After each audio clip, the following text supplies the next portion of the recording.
Hello, and welcome to the second part of the Stroke Education Series. My name is Christine Froloff, and I am the registered dietitian with the neurology clinic.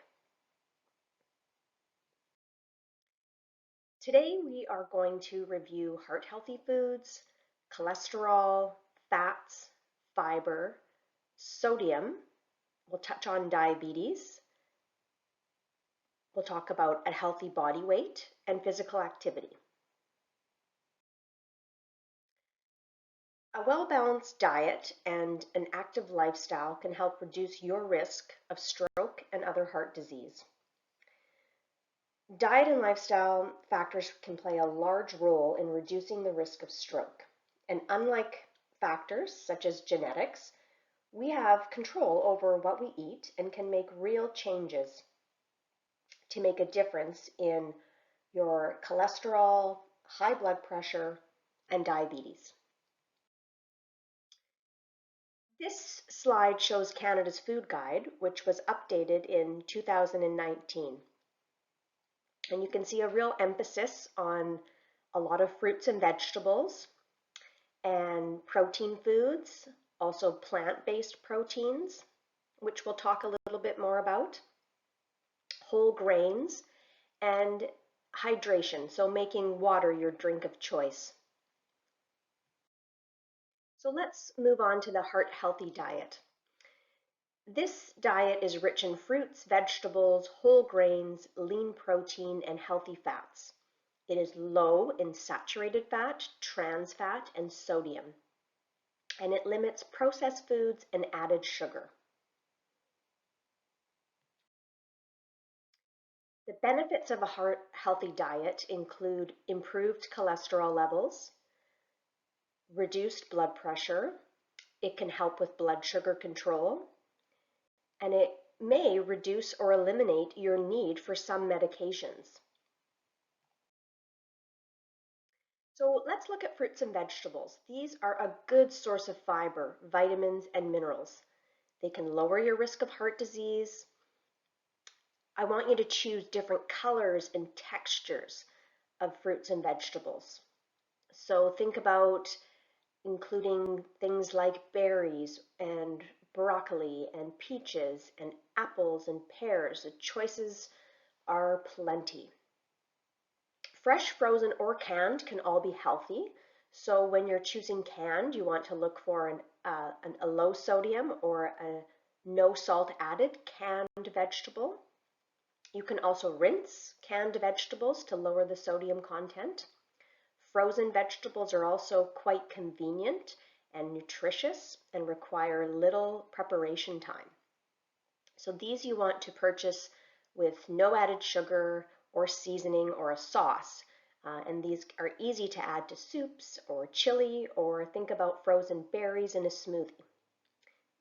Limiting dried fruit because it's more of a concentrated source of sugar. And you want to avoid fruit juices, instead choosing a whole fresh fruit. When preparing vegetables, you want to maintain the vitamins and mineral content of them, and a way to do that is to choose healthy cooking methods.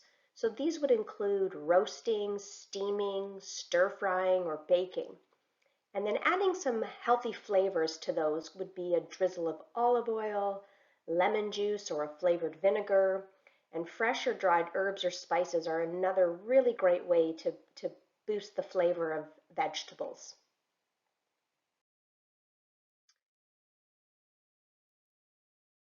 We're going to talk about cholesterol, which is naturally made by the body, and it helps to build cells, make vitamins, and other hormones. It's a waxy substance that moves fat through the blood.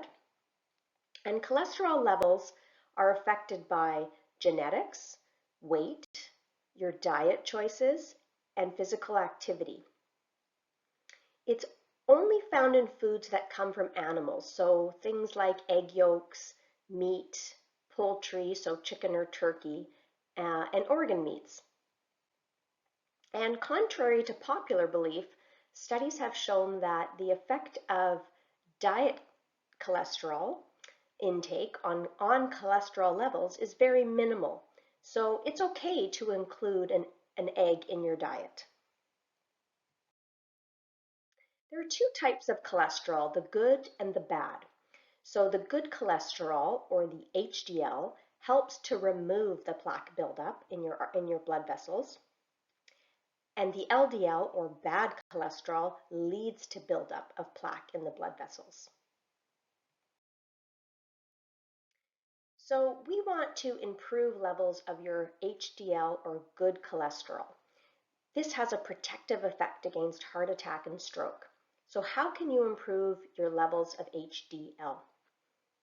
There are three really key ways, and that would be to increase your physical activity.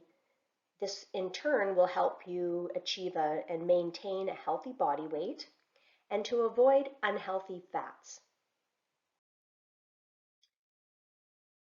The LDL cholesterol, which is the bad cholesterol, increases your risk of stroke. And it increases when you eat saturated fat. So saturated fat is found naturally in animal food, so beef, chicken, lamb, pork, for example, veal. High-fat dairy products, so butter, cheese. So high-fat cheese would be cheese with 20% milk fat or higher. Whole milk, for example, is a higher fat milk. Other examples of saturated fat are palm oil, coconut oil, lard, or shortening. Now, trans fat, it also increases your LDL, and that's found in commercial baked goods, refrigerated dough, so biscuits or rolls. Any food that's deep fried is a high source of trans fat, as well as shortening or hard margarine. So saturated fat and the trans fat are strongly linked to increasing cholesterol levels and your LDL and should be limited.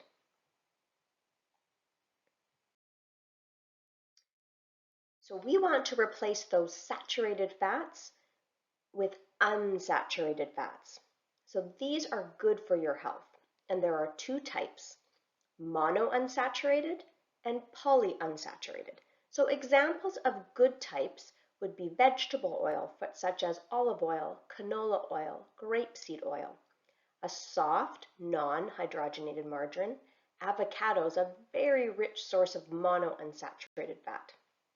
Nuts and nut butters, such as natural peanut butter. And then if we look at the polyunsaturated examples, these would be sources of omega-3 fatty acids, so fish oils, flaxseed, walnuts, chia or hemp seeds, again, nuts and seeds, and fish. So it would be a recommendation to improve your unsaturated fat intake would be to try to eat fish a couple of servings per week. And again, these good fats are still high in calories, so you want to make sure that you maintain about 2 to 3 tablespoons of the added fat. So that would be things like the vegetable oil, the margarines. You don't want to add too much, but the right amount.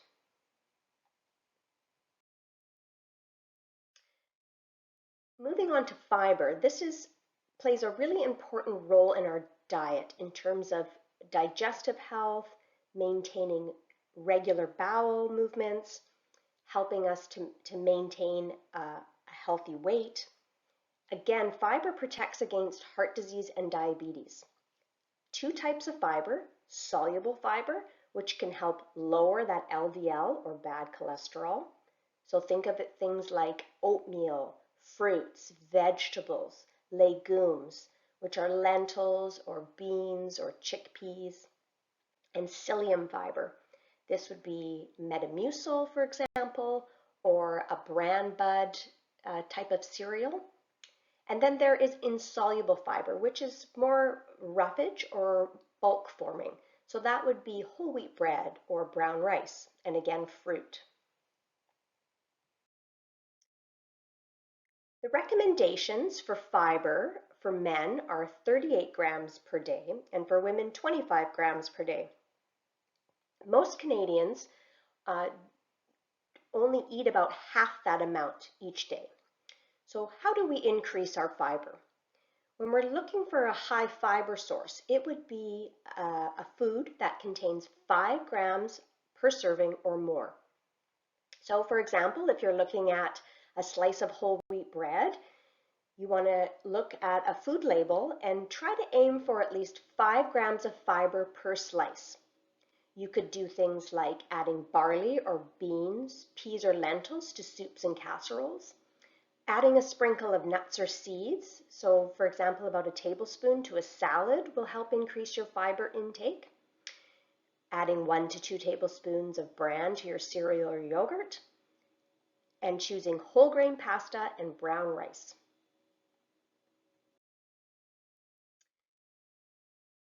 Triglycerides. This is another type of fat in your blood.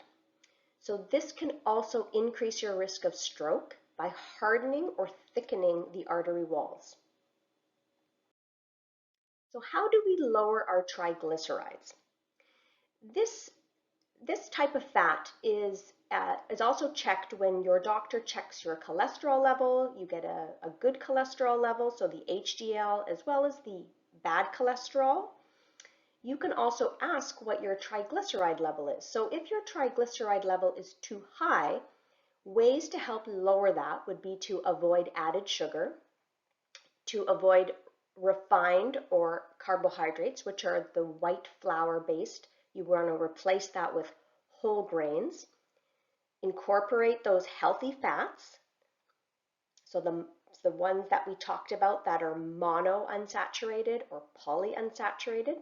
You want to limit added fat to 2 to 3 tablespoons a day, limit your alcohol intake, and maintain a healthy body weight.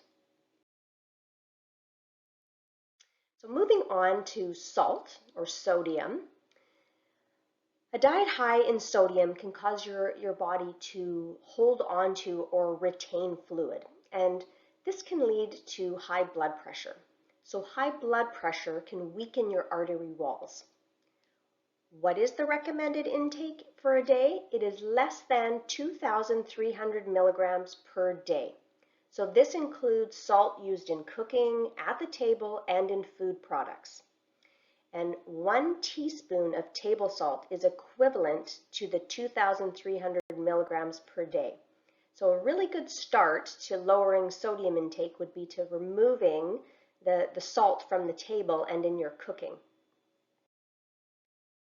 Other ways would be to limit processed and packaged foods.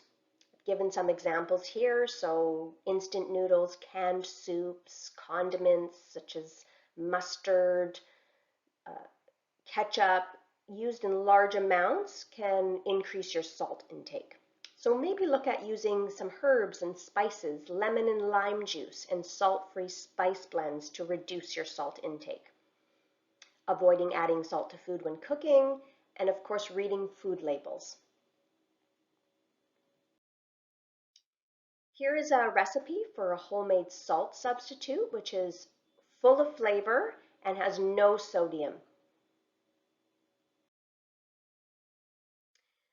I want to shift gears and talk a little bit about diabetes. So those with diabetes or pre-diabetes are at increased risk of stroke.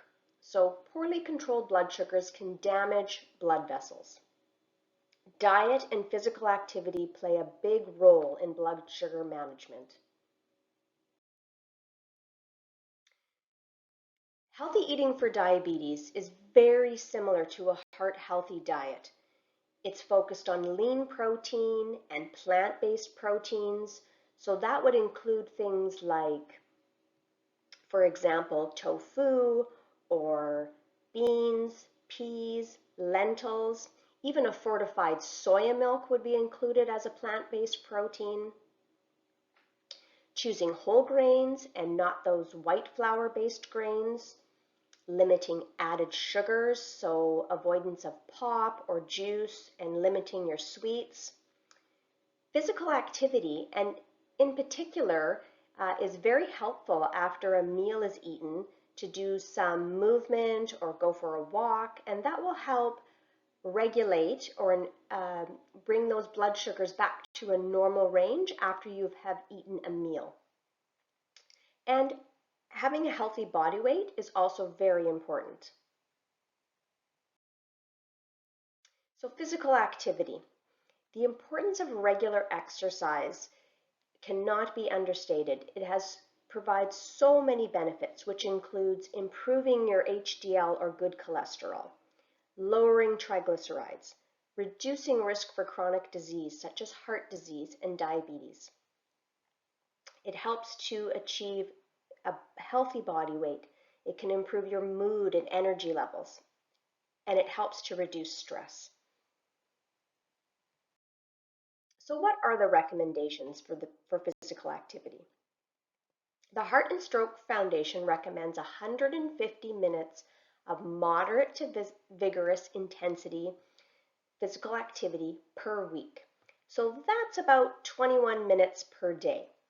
And you don't need to do it all at once. You can break that up into 5 minutes, 4 times a day, or a couple of 10 minutes of exercise.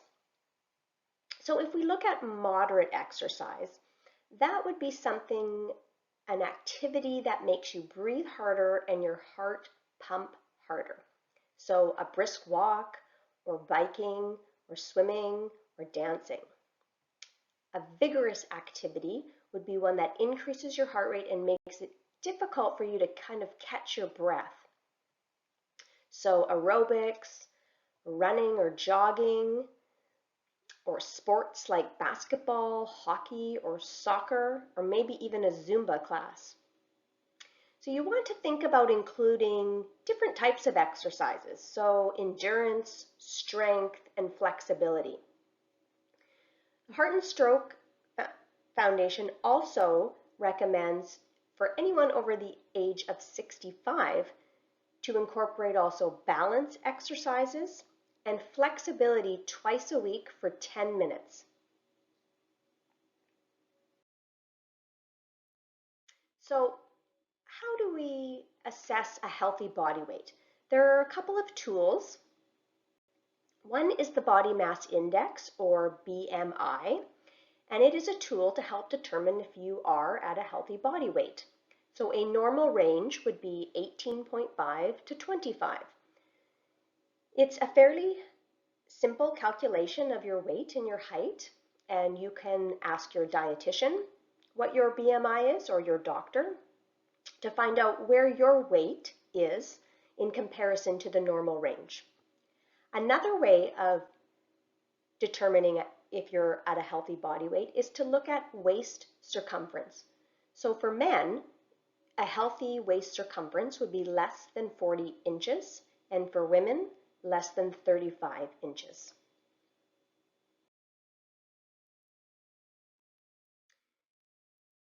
So in conclusion, I hope that you have learned how to make healthier diet choices to prevent a stroke and to improve your cholesterol. A heart-healthy approach to eating can improve your well-being and reduce your chances of developing other chronic health conditions. With any change, and especially when it comes to diet, start small. I recommend a nibble versus a bite. This could mean trying one new thing that you learned today. Perhaps increasing your fiber intake. Maybe trying a plant-based meal or vegetarian meal once a week. Switching to a lower fat milk like skim or 1%. Or maybe you will remove the salt from the table and experiment with spices. You might start reading food labels at the grocery store. Or you could decide to incorporate an extra day of physical activity. The choices are endless. I wish you good health and thank you for watching. This concludes part 2 of 3 of the stroke education session.